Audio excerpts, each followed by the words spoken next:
Good morning, everyone, and thank you for joining us for today's session. We're gathering today on Darking Jung country, and I'd like to kick off our conversation by acknowledging the traditional owners of the land and pay my respects to elders past, present and emerging. Always was, always will be Aboriginal land. I'm absolutely thrilled to be in conversation with these brilliant authors today, and I really hope you enjoy our conversation. I'm going to kick off by posing a question to the panel that goes a little bit outside of what our conversation is supposed to be about, which is your experiences of being Arab and Muslim in the post-9/11 era. But my question to you is whether or not you feel like 9/11 was the beginning of a new age, or whether you already felt othered, orientalized in some way even before that happened. Sisters first. Hello. Okay, so growing up, when 9/11 happened, I was 12 years old. And up until that point, I didn't know that. I actually thought Muslims were the coolest people in the world. I grew up in Punchbowl around Arabs and Muslims. I didn't know that we were different or othered because everybody around me looked and sounded the same. And I will never forget 9/11.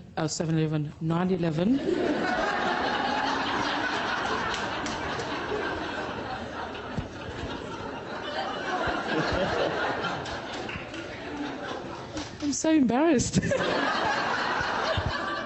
That's okay. No one can forget 7/11 either. The first thing I say before I pan, I'm like, don't embarrass yourself, don't embarrass yourself, don't embarrass yourself. Okay. 9/11, I'll never forget that. I remember I was in year 7, I walked into school. It was, I had science, and my science teacher and I were cool, like we were friends. There wasn't any issues, but I remember walking into that classroom that day, and he looked at me, and I felt for the first time that I was guilty by association. There was something wrong with me. And I don't know if he meant it or not. I don't know what it was, but I will never forget that feeling, ever. And I remember thinking to myself that I have to rearrange my whole life now, because I just have to accept that there's some places that I can't go to. I had a veil on in year 7. The fact that going to a place that maybe I've never been before required plan A to Z, just in case this happened. I had to tell my mum, and I had to give the phone number, I had to give the address, because it was a really scary time. So that, I think, started the movement until why I'm here today and why I decided to write. But I'll let you continue. But sorry about that at the beginning. Thanks, Rawah, and thanks for the question, Sarah. So you know, my new novel, which Sarah actually did me the honor of launching 2 weeks ago, it's called The Other Half of You, and it's a different tone for me because it's a love story.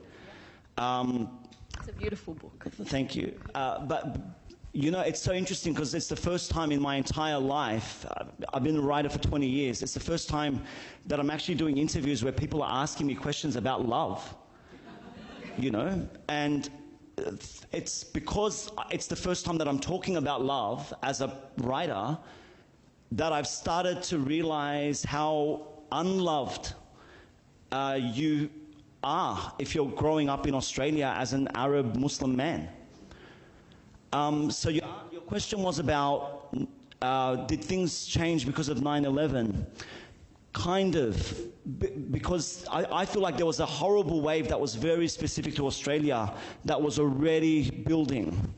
Some of you might remember 1998, we were starting to hear the very first stories of like Lebanese and Muslim drug dealers and drive-by shootings.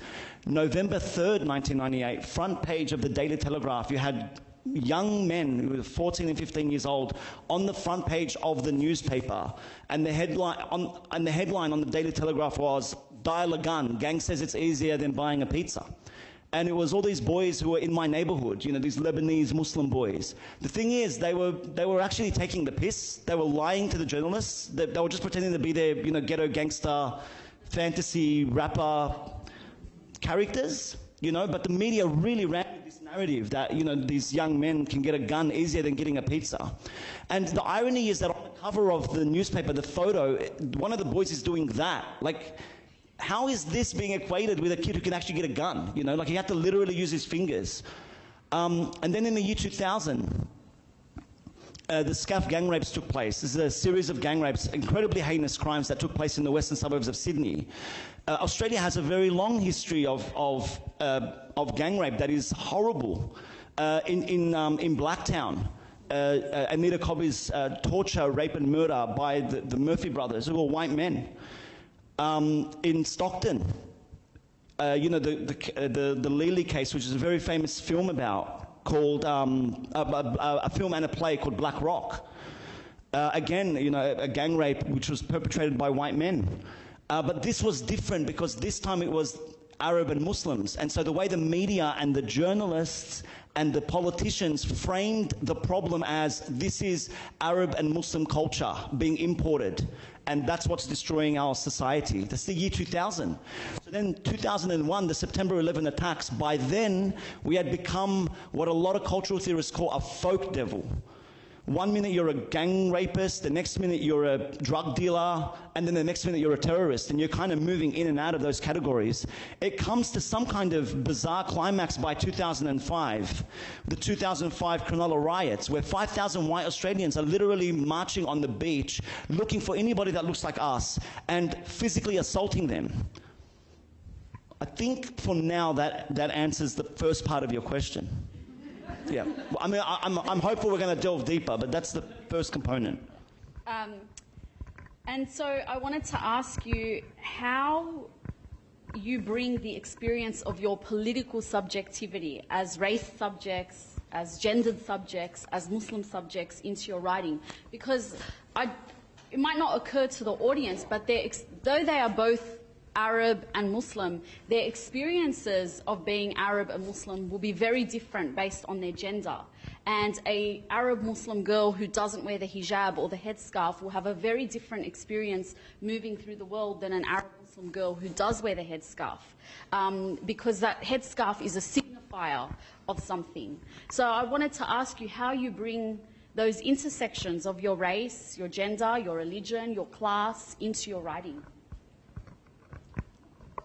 I think it's just who I am. I remember like people always ask me why I write. And I wish I had the luxury of writing because I felt like writing or it's something that I wanted to do, and that's not true. I started to write because it came out of trauma and pain and anger. That's where it stemmed from. And my father always taught me I'm very lucky because I have a good support system at home to navigate that anger and to not let it get out of control, get carried away, and rather do something productive with it.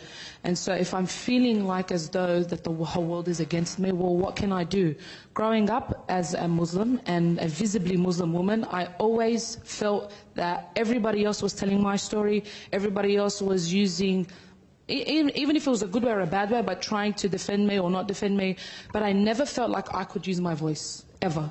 I always felt like I had to be second best, or I just had to wait at the end of the line and that's it, just had to accept that. And you know, that's funny because that feeds into the narrative that Muslim women can't speak for themselves. Yes, yeah, and it's really strange the way I sort of grew up because my parents and my brothers and sisters, I come from a very small Arab family of 7. They were, like, we have 7 strong voices. I was never ever discouraged at home, but it was very scary leaving my home, leaving my safe space. And I just accepted it, and then 2005, the Cronulla riots I was just getting used to, from 2001 to 2005, of a new Rawah, a new Muslim woman. This is how I have to be, and accept that there are places that I can't go and things that I can't do.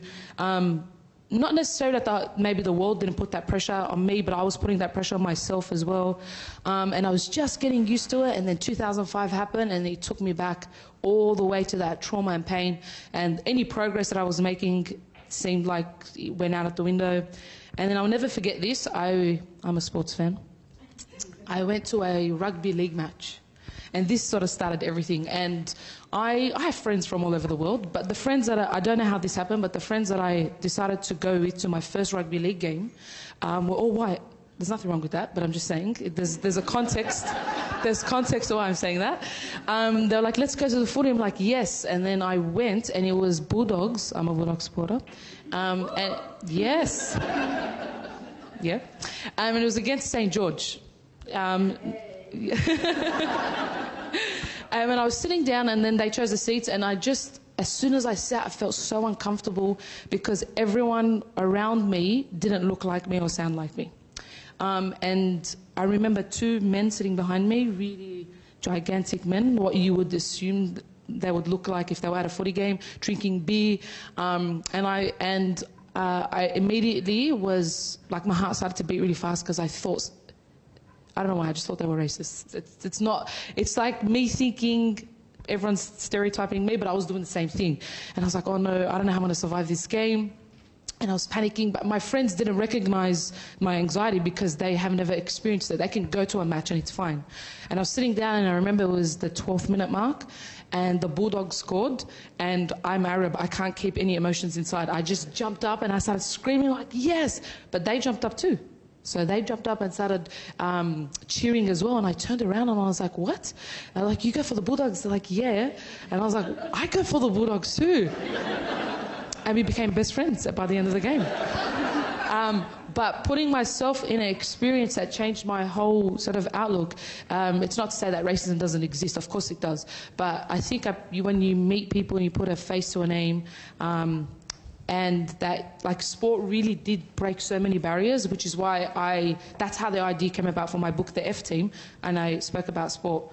But I just believe I wish I don't have to write about that stuff, but because, like, I feel as though it's a part of who I am, I have to sort of put that on the pages. That's how I feel. Yeah. Mohammed? So, you know, Randa Abdul Fattah isn't here, but some of you might have seen on Q&A a couple of weeks ago, talking, you know, as one of Australia's most prominent Palestinian figures. She does a lot of advocacy for the Palestinian community. And one of the people in the audience asked a question to Randa, and the question was framed around the woman in the audience who asked the question. Her son lives in Israel, and the woman was talking about how these awful bombs from Hamas made her son's dog tremble. And Randa had to say to the audience member, there are literally Palestinians, children dying in the hundreds. You know, like, you're giving a dog more dignity than the deaths of these children. And I want to tell you that you might all remember, before Bill Leak passed away, he's a prominent cartoonist for The Australian. He'd drawn a cartoon of an Aboriginal father not recognizing his son. What people don't remember that had come earlier was similar cartoons about Arab and Muslim fathers in the Middle East, wearing scarves like the one you're wearing and like the sister over there is wearing, you know, covering their faces and pushing their children into war zones and saying, go and win daddy's PR war for him. And, you know, the subtext to those kinds of narratives, whether it's giving a dog more integrity and dignity than an Arab and Muslim child, saying an indigenous father doesn't love his son, you know, doesn't recognize his son, saying that Arab fathers and Muslim fathers will just throw their children into the war zone. The subtext to all this is that white men love their children more than brown men and black men do. And, you know, it's kind of like, for me, as an Arab Muslim father, who my new book is about fatherhood, it's about my son. It's to have your humanity and your dignity taken away from you like that, time and time again. So to answer your question, the name of the main character in my book is named Bani Adam. He's an autobiographical alter ego, so, you know, he's loosely based on me as a first-person narrator. But the word Bani Adam in Arabic doesn't actually mean a name. It's more a term. And it's the term that we use, Bani Adam, to refer to humankind. It literally translates to child of Adam. And the reason I gave my autobiographical self this name in my books is because I feel like what I'm constantly trying to do as a writer is reclaim my humanity and try to reclaim the humanity of my Arab and Muslim brothers and sisters in Australia and around the world. More so for our children and for the world that they are about to inherit. I'm going to touch a little bit more on their specific books shortly, and particularly sport and how the role that it plays in the F team. But my next question is, to grow up in the age of terror, or to come of age in the age of terror, is to grow up with a very specific gaze on you.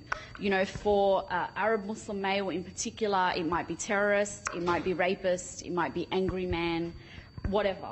But both of you wrote Arab masculinity and Muslim masculinity in a very tender and heartfelt way that really pushes back against the narratives that we see in the media. And to go back to that example from Daya Lagun, gang says it's easier than buying a pizza. It wasn't just shoddy journalism, it was poor journalism in that there was no fact-checking involved, but also is that those journalists specifically asked, or the photographer with them specifically asked those teenagers to pose in a particular way. So that journalist, rather than doing the legwork to write a true story, manufactured the story. And Randa's book talks about creating a suspect community and then reinforcing that suspect community. But you guys in your work have really, you know, in the F team and in the other half of you, have really pushed back with your portrayal of a tender masculinity. Rawah's main character, Tariq, is a young boy, and you really feel the pull between his community loyalty, between just wanting to be a young man without a lot of responsibility on his shoulders, and you see how he is parented, and you know it's so contrary to what the Bill Leak cartoon may have had. And then the same thing with Mohammed's book, In the Other Half of You, the way that Bani is parented and the way that Bani in turn speaks to his son. So I wanted to give you guys the opportunity to talk about that, about writing that tender Arab masculinity, rewriting the narrative. So I've been a teacher for over 10 years, and I've worked from kindergarten to all the way to like year 12.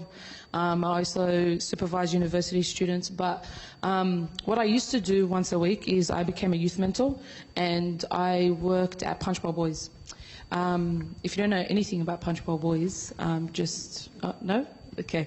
It doesn't have the best reputation. You can read Mohammed's previous book, The Lebs. The Lebs, and they're two different eras, because it was when you were at Punch Bowl Boys, but it pretty much carries the same negativity around it. And so I became a youth mentor, and I will never forget this. They said to me when I was getting my accreditation, you could choose what school you could go to.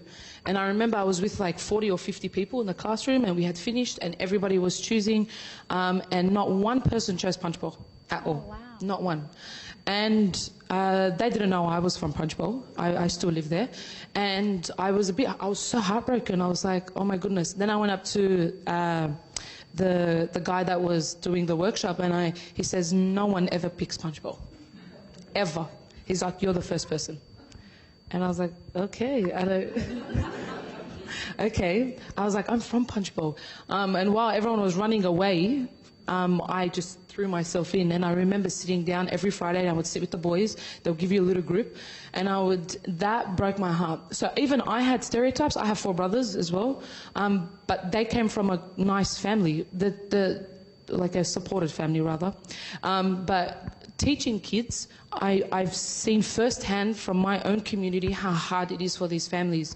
And so when I was mentoring them, one of the kids said to me, this was back in 2015-16, he's like, what are you doing here? Like, why are you here? And I was like, what do you mean? He's like, no one comes here, and nobody lasts if they do come here. And I was like, oh my goodness. I was like, no, I'm actually from Punch Bowl, and I'm not coming here speaking to you, down to you. I'm one of you. Let's break all the barriers. And then I was telling him about writing a book, and then he said to me, why are you writing about us? Like, we're never going to read it, because I was trying to say, if I write a book, would you read it? And they said no, because we're always going to be the bad guy. Always going to be the bad guy. What's the point? Might as well be.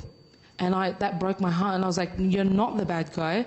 Just because there are some horrible journalists out there and what you see on the news, that doesn't reflect you. You don't have to give in to that. And so that sparked for me to write for boys, about boys, even though the publishing market was like, I was rejected so many times. They said to me, don't write for boys because boys are predominantly not readers. And I thought to myself, well, what's the alternative? So we just don't give them books. And I thought, no way. It was hard because I thought writing a book was going to take me 2 weeks. And then publishing maximum 3 weeks. I have to say this, but I accidentally fell into writing. I never wanted to be a writer. Like, who would want to be a writer, to be quite honest with you? I accidentally said to my class, because they don't read, reading is like a school chore, and I was like, what if I write a book? Not thinking that they would hold me up to my promise. Like, yes, miss, if you write a book, we'd read it. And I was like, oh no, what did I get myself into? And then they said to me, but you have to make it for us boys. I said, easy, I can do that. They said, can you make it funny? I'm like, I'm funny, I can do that. And they said, but one thing, and this surprised me so much. I was like, what is it? They said, can you put Punchbowl McDonald's in there? And I was like, why? In my head, but look at the way they're thinking, right? I didn't understand that at first, but then they said, miss, because we've been there. We know the smell, we know what it looks like, it's home to us. That's where I hang out with my friends. And so then it got me thinking, they're right. There's representation of place is so important, it's so intrinsically to who you are. And I couldn't believe that there were so many stories about Punchbowl. And so that's how it happened to me. And I grew up with an incredible father, amazing brothers. Those boys, though pretty hard on the outside, are the softest on the inside and just want affection. You'll find kids with behavior or behavior issues, it's just affection and going to them and saying, you're actually worthy. You actually matter. And once they have that and understand that from someone that looks like them, you can see it in their eyes and their confidence. They start to walk differently. They start to talk differently. And I was there for a whole year. And they got jobs by the end of it. They were like, I can write a resume now and things like that. But it took someone from the community to tell them that it's okay. We know what's happening outside, but we're better than that, don't worry. So that's how, for me, how I wanted to present masculinity in its truest forms and what I actually personally experienced. Beautiful, thank you. Mohammed?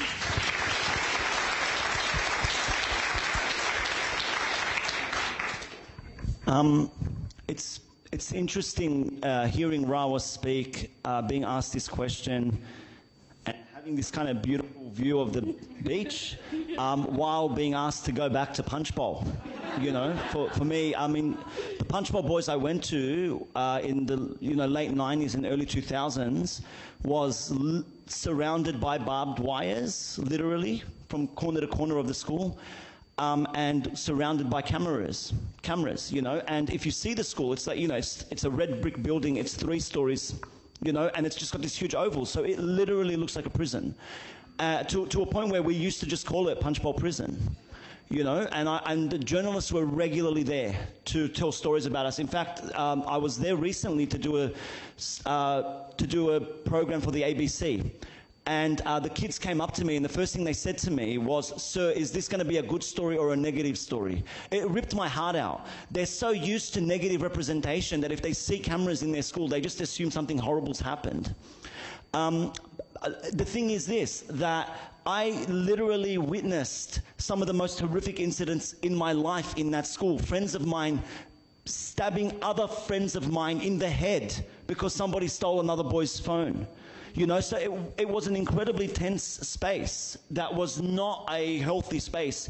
And, the homophobia and the misogyny that existed in that space and that those boys had to unlearn. But something else that was happening in the community, which was really interesting, is the constant media and political negative representation almost turned them into the beast that they were being told they were.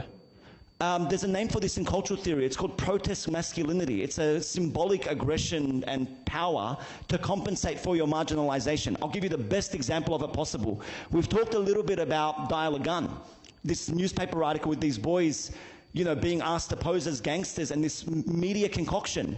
But there were two groups complicit in that story. There were the journalists, but there were also the boys. Why are they telling the journalists they're gangsters who can get guns easier than buying a pizza? And would a professional criminal gang actually do that? Would they actually expose themselves at that? What I'm saying is that those boys were consciously performing the gangster. And I spent a decade doing doctoral research into this area and trying to understand why they would perform that. I'll tell you the best answer I've got. Because the girls in the next neighborhood loved it. You know, it was a really easy way to kind of just be the sexy bad boys in the community. So that's the first answer I have, to try to kind of explain this hyper-masculinity and this toxic masculinity within a socio-political context. But the other thing I want to say about the idea of beautiful masculinity, you know, the masculinity that Rawah was talking about and that you write about too, Sarah, I really want to stress that you check out Sarah's amazing books as well, especially if you've got teenagers. The Yearbook Committee and Hate is Such a Strong Word. But, you know, if you look in the curriculums in the West, in high schools and universities, you won't find really any Arab literature or Muslim literature that our kids are studying. And a very important Palestinian scholar, one of the most important who ever lived actually, Edward Said, probably his most famous book is Orientalism, argues that this is not a coincidence. You know, keeping absent a literature of 350 million people that's thousands of years old is a deliberate strategy from the West. Because if you actually read that literature, the 1001 Nights, Layla and Majnun, Khalil Gibran, these are the ones that I reference in my work. You know, what you find about Arab men is that they're actually incredibly romantic and chivalrous and incredibly poetic.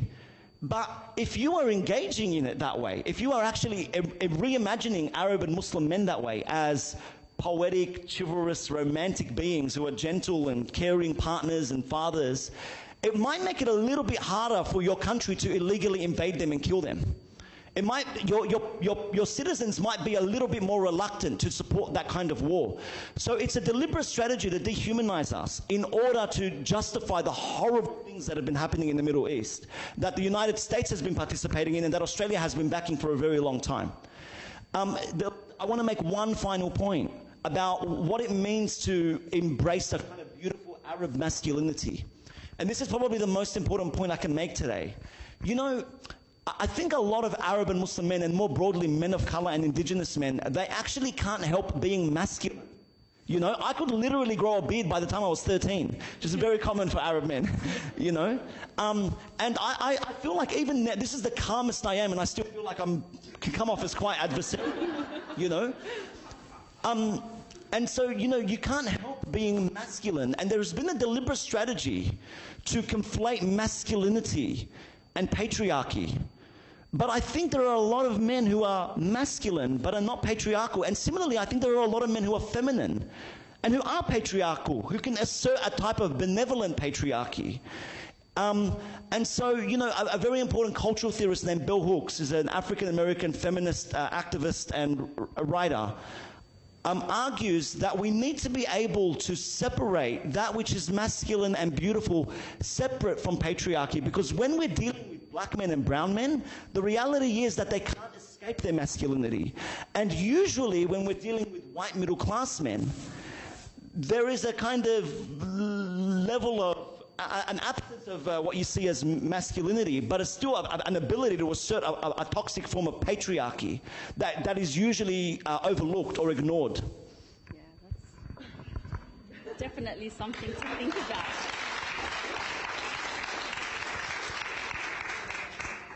So the books that they've written are positioned as stories of the other. These are exotic books, read about communities you don't know about or that, you know, aren't the Australia that you recognise. But when I was reading them, I was like, this is the Australia that I know and love.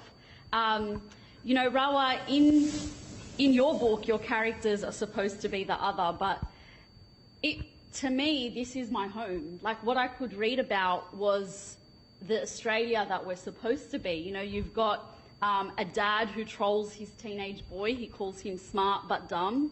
You have the mateship among friends. You have sport and the way that it brings people together. You have that really vibrant but exciting family life. What is that Australian movie now? I didn't put it in my question, but they want to knock down the house. The Castle, yes. Like, the family life in there might as well be the same, okay? And then you have, for me, the big thing was the auntie. They have an auntie that comes out from Lebanon, and she's really, like, aloof, and all the Aussie-born Arab kids... all the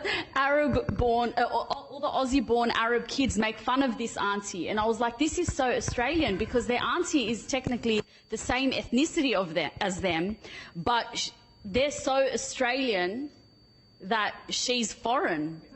And it's the same thing, Mohammed, in your books, is that they're performing a very particular type of Arab masculinity that you don't find in the Middle East, or you don't find in Lebanon. And so I wanted to give you guys the opportunity to talk about that. You know, they're outsiders, but they're actually not. They're Australians. That's exactly what I was trying to do when I started to write. When I go to Lebanon and visit family there, I'm Australian, and then when I come here, sometimes I'm everything but Australian, unfortunately. And so when I was writing this book, because I wanted to make it so authentic and so real, no one really knew I was writing. And so I have 7 brothers and sisters. And when I was writing, I was like, you know what? I'm actually going to put them in my book. It's their names and everything, but I didn't tell them. And so I had finished everything, and it was published. Everything in that book I experienced, except for, like, everything was real. Maybe the auntie was sensationalized and obviously exaggerated, but I had still experienced some form of that. And so I have an auntie like that, actually. Everyone has that auntie. Yeah. Yes, and everyone... It's funny when girls from Lebanon come here, or, you know, they're just so weird to us. Yeah. They're so foreign to us. Very different. I'm like, oh my God. And so when the book came out, I had all my family, and I had received the first box, and I was like, okay guys, I'm finally here, like, the book is here. Like, oh, that's awesome. I was like, also, don't sue me because you're in the book. And my brother was like, what? You're kidding. I was like, no, I can't take it back, it's printed. And so they all got their books, and they opened it, and it's their names: Fida, Nara, Abdurrahman, Ahmad. Oh, not Ahmed, I actually took him out, he wasn't happy about that. And my sister, who is, I would say, maybe closest to the auntie, I had her in the whole time, and then the last edit, I just, like, cut her out. She's just boring. And so my sister thought the whole time she was in it, and then she opened it, and she was like, I'm not in this book. I was like, yeah, sorry. I was like, you didn't do anything for me, so I had to cut you out. And she was the only one that wanted to be in the book. My other sister was mortified. She was like, oh my God, I cannot. I have friends at the school, and they pick up my daughters, they're going to know. I'm like, relax, calm down. But the point of why I did that is because I wanted to put my home and a piece of me in the book. Like I said, I've been teaching, and a lot of these kids don't have family. They've seen abuse, they've witnessed abuse, they've seen things that no child should see. And I remember when I used to teach, and I used to have majority Year 6, and my ratio was 23 boys to 7 girls. That was my classroom, and they would only give me the naughty boys. I like them, but... and so they would never like going out for recess or lunch, ever. They hated it. They said they feel safe when they're in the classroom. They don't want to go outside. Even though they're in Year 6, so you pretty much run the school when you're in Year 6. And I thought to myself, what if when I was writing, I put my family, because I love my family, and for those kids who don't have family, that when they open up my book, that my father becomes their father. that my mother becomes their mother. And even though they unfortunately never got to experience maybe what it's like to have a real loving family, that when they open up that book, they experience what it's like. And so when they grow up, they're not part of that cycle anymore. They grow up to understand that when they start their own families, that they are lovable and they can be loved, and they can also share that love.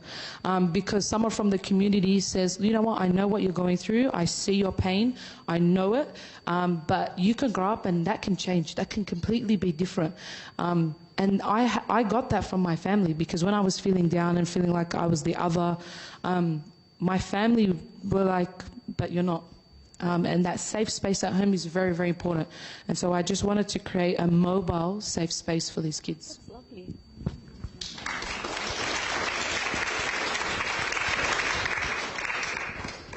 lovely. So the question was about feeling Australian or being made to feel not Australian. And again, it might just be where we are, you know, the view. But I mentioned earlier the 2005 Cronulla riots. I mean, everybody here looks like they were alive when that happened. I mean, we work with a lot of kids who weren't, you know. But like it's so crazy. We meet kids, we work with kids who weren't born when September 11 took place and when Cronulla took place. And for them, like when we talk about it, it's like talking about World War II. It's such a foreign experience for them. But I think, you know, if you remember the riots, you'll remember some very specific details about it. What triggered it? You know, I was one of those boys, those teenage boys, growing up in that era. And, you know, the narrative that was being played out about why this mob of 5,000 white Australians got together, first is because these boys are coming to our beach and harassing our girls. You know, they're sexually harassing the girls on the beach. They're not being respectful. And then what ultimately led to the riot was the boys, the Lebanese boys from Western Sydney, got into a fight with some lifeguards on the beach. They beat them up. And the whole narrative is, you know, the lifeguard is the sacred, iconic figure for Australia. How dare you come and beat up our lifeguards? And so in the build-up to the riots, it's these boys are coming down and picking fights with our lifeguards and sexually harassing our girls. This is un-Australian. That was the language that led to the Cronulla riots, that led to the chants, fuck off Lebs. But you know, the other day, I revisited a very famous Australian play and film. In fact, some people argue it's the quintessential Australian play and film, Puberty Blues, okay? And you know, you see white boys at Cronulla, not just sexually harassing the girls, but sexually assaulting the girls in that film and in that play. You see those white boys beating up lifeguards in these epic brawls. So what's the difference? Are these Leb boys being un-Australian, or are they being a little bit too Australian in their behaviour? Ghassan Haj is an important Arab-Australian anthropologist, argued it wasn't their un-Australianness that irked Australia so much, it was their sense of being very much at home and asserting their Australianness. That's the first answer I want to give in the context of this question of feeling un-Australian. The second point I want to make is, because you were touching on this idea of Leb, you know, people think when I use the term Leb, they assume that I'm talking about a term that is shorthand for Lebanese. But in the community that I grew up in the western suburbs of Sydney, there were boys who were Jordanian, Palestinian, Iraqi, Syrian, Saudi Arabian, who would all call themselves Lebs. In fact, there were even kids who were Turkish, Afghan, Iranian, Indonesian, who would say, we are Lebs. And so the term Leb I don't use as a shorthand for Lebanese. I use it as a unique hybrid identity that manifests itself in Australia. And the idea of hybridity as a cultural concept is that it kind of converges a whole bunch of things and it creates this totally brand new thing. You see elements of Arabness in these boys. and in the young women in our community. You see Arabness, they speak Arabic, you know, they eat Arabic food at home, for example, but it's a type of Arabness that you won't find in the Middle East unless you met Arab Australians in the Middle East. And then in addition to the Arabness, we've already talked a bit about it, but you know that kind of ghetto gangster performance that they copied from African American popular culture. And then on top of all of that, a kind of Australianness, you know, this kind of this ochre that we all have. I mean, you know, if an American was listening to our conversation, our accents, the Arab accents on the stage and the white accents in the audience actually sound quite similar, even though we might have a bit of an Arabic twang. And so all these things come together, the Australianness, the Arabness, and the African-American ghetto gangster hype, and they create this totally brand new thing. And in my creative writing over the last 2 decades, I've called that thing Leb. That's really interesting. So I'm conscious of time. I'm going to ask a couple more questions, and then if anybody in the audience would like to ask the panel members a question, I would like, you know, if you start mulling over what that might be. So we spoke a lot about writing and rewriting Arab masculinity, but I also want to talk about how you write Arab women.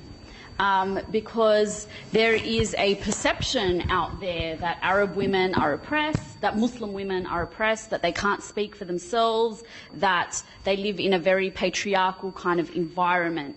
But a lot of the Arab and the Muslim women that I know are very, very strong. And we have Tariq's sister, your book, Rawah, who is so smart, and she challenges the narrative. And you have spoken in Arab, you know, you wrote about being a single Muslim female in Arab Australian Other. And you, Mohammed, as well, you've spoken and written about Arab women and Muslim women and how strong they are. So how important is it for you, and what responsibility do you feel to the women of your community, and how does your work in particular feed into that responsibility? All the strong, amazing women in my book were based on me. Yeah,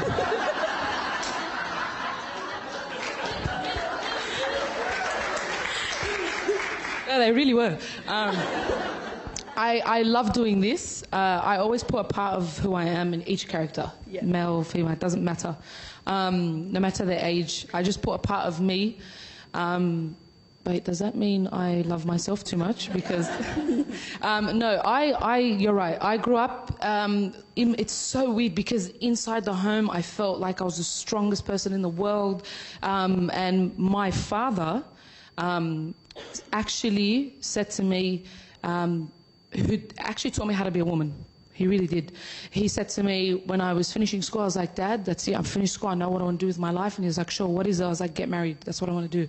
And he's like, what? He's like, no, like you're 18. I was like, no, but everybody else is doing it, so like might as well, what am I supposed to do? And he's like, no, you're going to go to university. He's like, I believe every woman should be educated, and if she's not educated, at least go out, do something that you want to do, and you should be who you are outside of a man. Find out who you are first. And I was like, okay. And so then I thought to myself, I want to be an archaeologist. That's something that I've always wanted to do. But I can't, my Arabic isn't the best. And so explaining to an Arab dad that I want to be around dead people is I don't know how to say that. And he's like, just leave them alone. Like, that's it, they died. And then I was like, okay. And then he's like, what about teaching? And he told me a story about himself when he was in Lebanon. Very, very poor. That to the point where electricity isn't, like we have electricity all the time, but in Lebanon it's not the case. They used to have it for a few hours and it would switch off. He said when it would switch off, and then if he had a test or the next day at school, he would go to the petrol station, which was like around half an hour from where he lived, walk in the dark, and he would use the light from the petrol station to read his work. And that broke my heart. He said to me, education saved him and gave him a way to escape the plight and the darkness that he was in. And he said, teaching, you can do that. You know our community, you know a lot of these kids, they're not from the best of families, not the best of situations. You can create, and because you look and sound like them, they'll be more inclined to believe that they can be something. He said, why don't you become a teacher? And I said, okay, I'll become a teacher. Not that I wanted to do it, to be honest with you, but I'm one of 7 and no one went to university, and I thought I'll take one for the team. I was like, okay, fine, I'll do it. And so I became a teacher, not because I wanted to, but I saw the power in teaching. And not only was I teaching, I was becoming the student as well. I was always learning. These kids taught me more than anything in the world. I forgot the question, to be honest with you. Arab Muslim women. Oh, yeah, that's right. And so my mother and my sister, so my sister Fida, who's in the book, she's a pathologist. She got married when she was 32 or 33. And she's the strongest woman I know. She really is. When everybody her age, she's like 43 now, so everyone her age was getting married and everything, she was studying, and it was my father, like, she was like the shining light of our family. Like, every time there was a barbecue, and he was like, and my daughter's studying pathology. And then everybody else was like, my daughter's married with 4 kids. Like, he was so proud. And when I saw that, I felt like I could face anything. I didn't care, because I had my family behind me, and I have my aunties. My aunties are the strongest people I know. Like, they control their husbands and the kids. Everything works their way. And so every time I hear this word oppressed, I'm like, where are they getting this from? I know where they're getting it from, but like, this is insane. This is not how it is. And so I made a conscious decision, even with Jamila, Tariq, the main character's love interest, and another girl called Mariam. Sometimes a lot of the books that you read for young adult, there's always 2 women or 2 girls, at school. They're always fighting over the guy. And I was like, no way, guys are not worth it. We're not fighting over anybody. And so even though one of them is his ex and one of them is his current love interest, they're actually friends. They actually help each other. They're not catty, like there's typical, stereotypical characters of high school. It's not like that. And honestly, I went to an all-girls school. We've never had fights ever. Everyone was supporting each other. There's obviously the odd few, and you just try to ignore them, but they don't represent the majority. And so the women are a testament to exactly how it is. We're only oppressed from the outside, but from the inside, it seems like we control everything. So.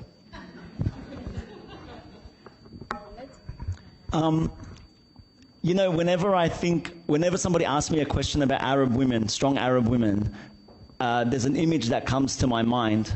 You know, I was introduced as somebody who's the director of Sweatshop Literacy Movement, you know, and there's an artist that we invited to be a writer in residence, you know, and very recently she'd had a baby. As an Arab woman who had a baby, 3-month-old, and she contacted me and said, I'm going to come in. I'm going to come in and do my residency. I'm going to keep working on my new novel, but I have to bring my 3-month-old so I can look after her. And I remember there was one day when I was hanging a picture up. I was hanging a picture up in the office, and I was looking at this amazing Arab woman, and she was literally, like, her baby was in the pram next to her, and she was literally coddling the baby, looking after the baby, and typing her novel at the same time. The reason I share this story is because that woman is Sarah.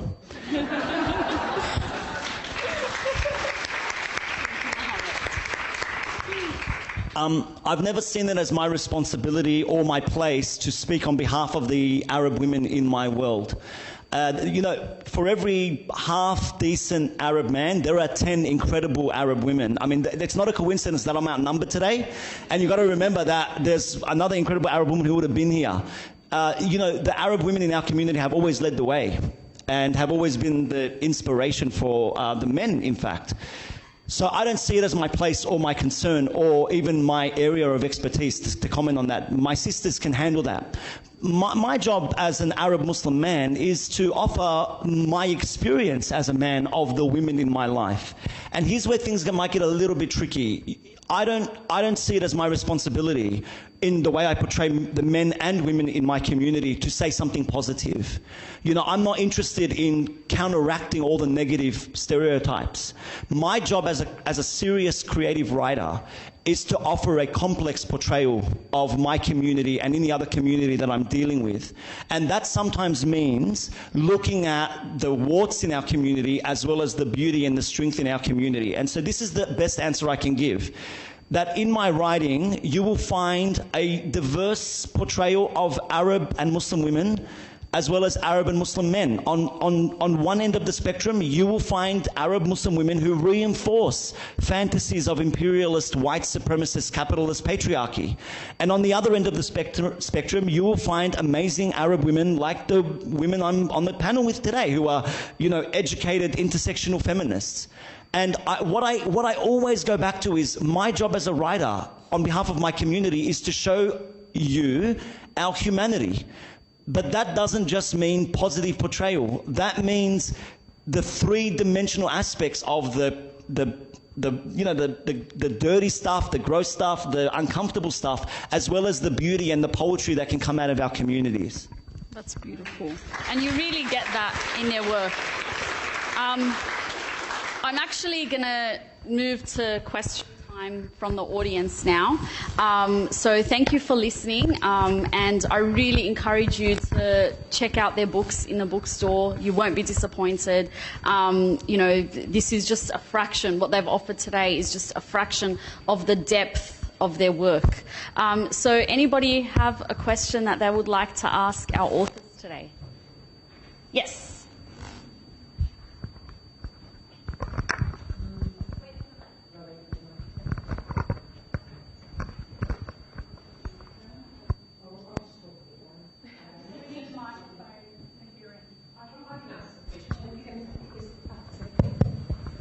So, is that okay? Yeah, listening to you both, it's been really interesting, and I get a feel that you have a great sense of belonging to your own community, but sometimes, obviously, for reasons you've felt that you don't always have a great sense of belonging to the broader community. And I think listening to you culturally across a whole, well, every culture really, there's patriarchal behaviour, there's matriarchal behaviour. And I guess my question is, particularly to listening to you, the gentleman, how do you feel that we all share space and lifestyle and living together and a future? How do you feel within the Arabic community that it can all improve? What would be a strategy, issues to look to improve the scenario that you are obviously feeling as individuals at times and as a community, and then that we obviously feel as individuals and communities? Is that a reasonable question? Yeah. Yeah? Yeah? Thank you.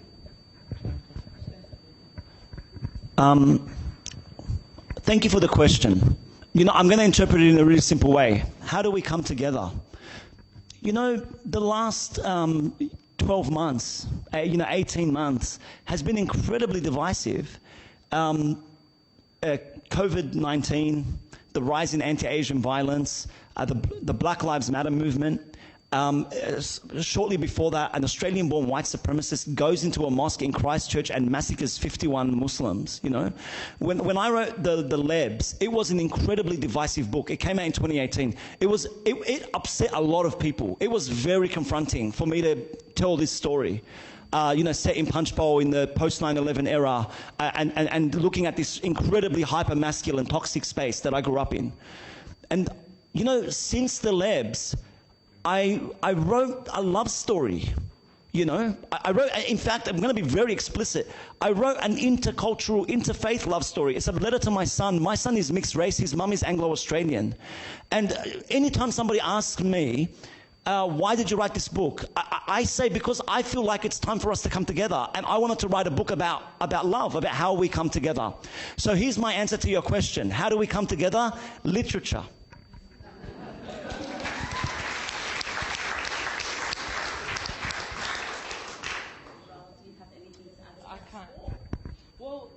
So my book, The F Team, it's exactly, that was a center question for me. So it's boys from Punch Bowl and boys from Cronulla actually have to get together in a football team. That was actually based on my personal experience when I was in Year 12. It was a few months after the riots, so December were riots. We had a new teacher that came from Cronulla, and he thought a really good way to get together is to meet each other, actually just talk to each other. But is that a bird? I don't know. Okay. Okay. Sorry. And he said a really good way to get together, but he didn't realize that the tensions were still there and it was still raw. And so if I was in Cronulla in February, but I went to an all-girls school, majority Muslim Arab women, and all of us had wore the veil, and he took like 30 girls by train and were walking in the streets of Cronulla. That wasn't the best idea, to be honest with you. I thought the least you could do is just get like a bus and we could just go on there. They weren't the nicest things that had happened, but when we got to the school, it was supposed to be a group of Year 12 students from either, and we were supposed to work on ancient history. That was why we were there. But when it was recess time, there was like a handball game, and I love playing sport, any sport. I just like, okay, I break the barriers through sport. That's just what I do. I'm like, hey guys, you want to play a game of soccer? Anyway, they were playing a handball. I went in. I was like, hey guys, there's a spare player here, and they dropped the ball and they left. And I thought I had something on my face, but it wasn't. That was really hard for me, and I just thought, it was a shame because their teachers recognized, and our teachers recognized, that we needed to come together, but you can't force people to do things, right? And so that gave me the idea of sport and how we can break barriers. Also the idea when I was watching the game and those two men behind me, we came together, we didn't talk about religion, we didn't talk about politics, we didn't do any of that. So I totally agree with literature, but simple things for kids, like young adults, sport. And if it's not sport, literature, anything that you can find something common, you don't have to talk about all the other stuff. That other stuff comes in later. But if you see people as human beings first, I think everything else will work out. Danny Adams.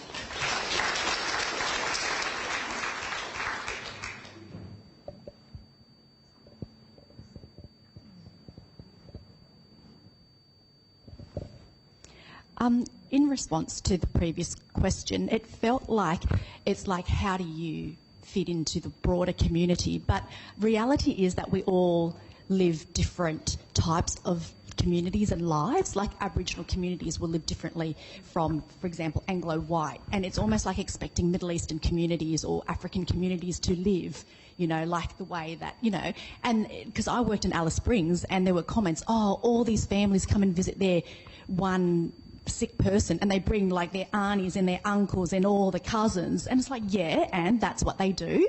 So I think it's really important to acknowledge, like in your stories, that Middle Eastern cultures, the masculinity, the tender masculinity, which is so shown in your books, is real. Like that's culturally expected of men from Middle Eastern cultures. That is, you'd be an oddball if you were walking around throwing your weight around the room, which is what lots of Anglo-British people, the cold, I don't talk to anybody snooty kind of a thing. Not that people are. I'm sure that all your histories are different. So the question is this.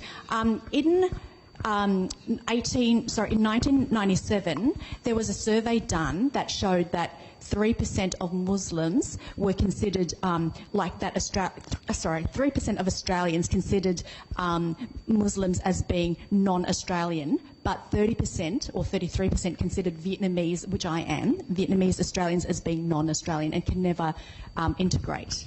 After September 11, the statistics were swapped around.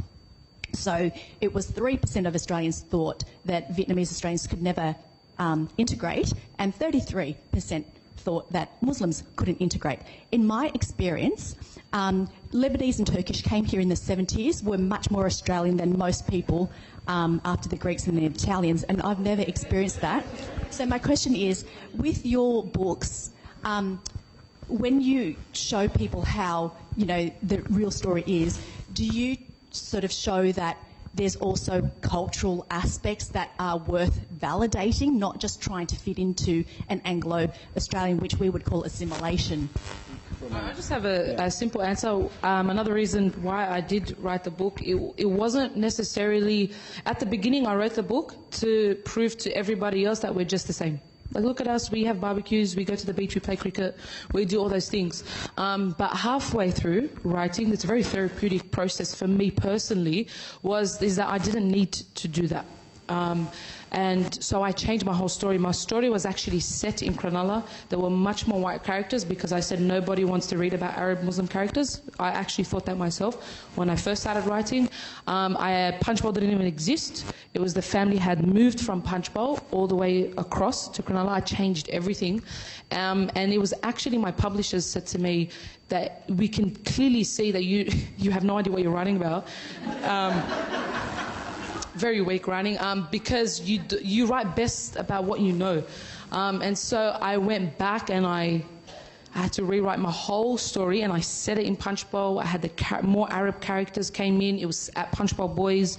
Punchbowl McDonald's was there. And so for me, I went through a journey myself. It wasn't necessarily about trying to prove that we can assimilate. That's not on anybody else. That's on everybody else but us. My father's lived in this country for over 50 years. I don't think he's ever got a speeding ticket, ever. Like, he's by the books. He's exactly what... And when I think of Australian, it's my dad. That is what I think about. And so for me, when I started writing, it wasn't necessarily about anybody else, but to tell my community that we're pretty awesome. I think this will be the last. Very rarely, I mean, in public life and in public discourse, we talk a lot about racism, white supremacy, xenophobia, Islamophobia, colonialism, Orientalism, imperialism. But, at home, I don't really care about that stuff. The normalized experience of being an Arab Muslim father, for me, I'm hearing you talk about your father, but that everyday experience is very much on the ground.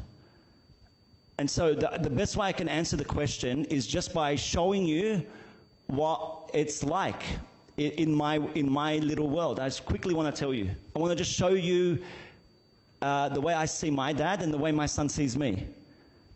Because it tends to surprise people sometimes how unconcerned we are with being Arab and Muslim. When I was growing up, all I cared about was how tough my dad was. And I would say to him, Dad, who would win in the fight, you or Superman? And my dad would say, Superman. And I would say, no way. You can beat Superman. I was really convinced that my dad could beat Superman. And I remember one time my dad laughed to himself in his head. I saw him laughing to himself. And I was like, why are you laughing at me? And he goes, you think your dad's the toughest. And he goes, and then he mumbled to himself, I used to think my dad was the toughest too. So you'd think that my son interprets the world in a very similar way. The other day, my dad says to me, Dad, who do you think will win in a fight? Batman or Superman? And I said to him, Superman. And then I go, now, Khalil, let me ask you a question. Who do you think would win in a fight? Superman or your dad? And my son said to me, definitely Superman. It gets better, it gets better. And then I go, what? How can you say that? Why would you think that? And my son says, because he has powers. And then I say to my son, I've got powers too. And Khalil's like, what are your powers? And I go to him, I'm a writer. And then my son says back, real powers, Dad. Thank you, everybody. Please give them a round of applause.